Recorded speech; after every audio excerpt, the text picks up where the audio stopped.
You know, after all these years looking at buildings big and small, it's often the ones that whisper rather than shout that truly capture my attention.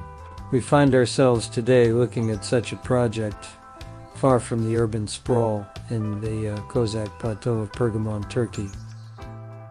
This is the Cabin in the Woods by Ediz Demirel Works.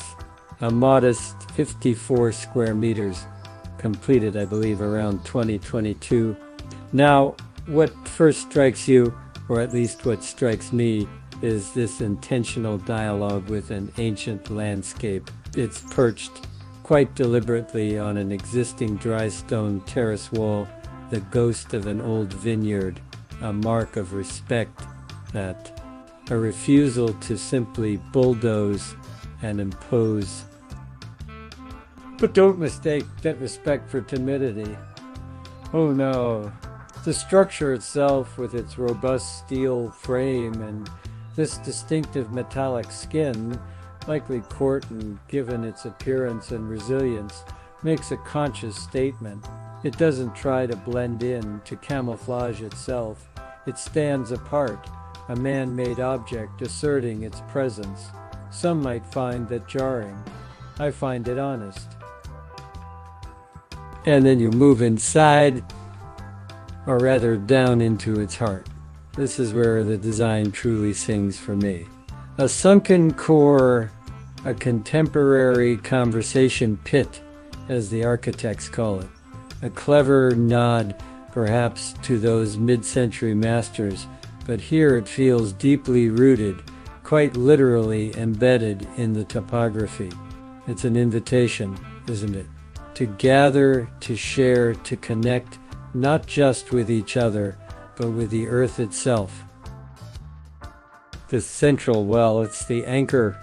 The wet areas, the utilitarian parts of any dwelling, are neatly attached, almost as afterthoughts, allowing the core to remain pure, and then cleverly tucked within that angular, tent-like shell, there's a mezzanine, a space for sleep, for quiet contemplation or work, looking down, being part of, yet separate from, that communal heart. Architecture at its best is about framing life, framing views. And here a wide horizontal gash in that metal shell does precisely that. It pulls the vastness of the surrounding landscape right into the intimate scale of the cabin. And these smaller openings, jutting out like curious eyes, they create these sculptural moments, don't they? Mediating between the sanctuary within and the wilderness without. It's a very deliberate play of light and aperture. Now let's talk about how this thing is put together. It's a tale of two tectonics, really.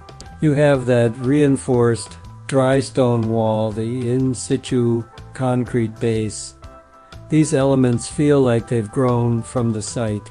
They are of the earth. But the steel structure, those facade panels, they were born in a workshop, prefabricated, and then assembled here, disengaged from the immediate topography, in a sense.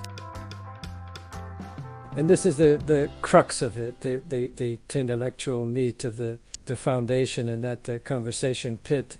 They are a continuation of the land grounding the structure, allowing you to feel that direct connection. But the shell, that tent-like steel form floating above, it's in opposition in its material, its geometry, its very essence. It's the other, the alien, yet protective.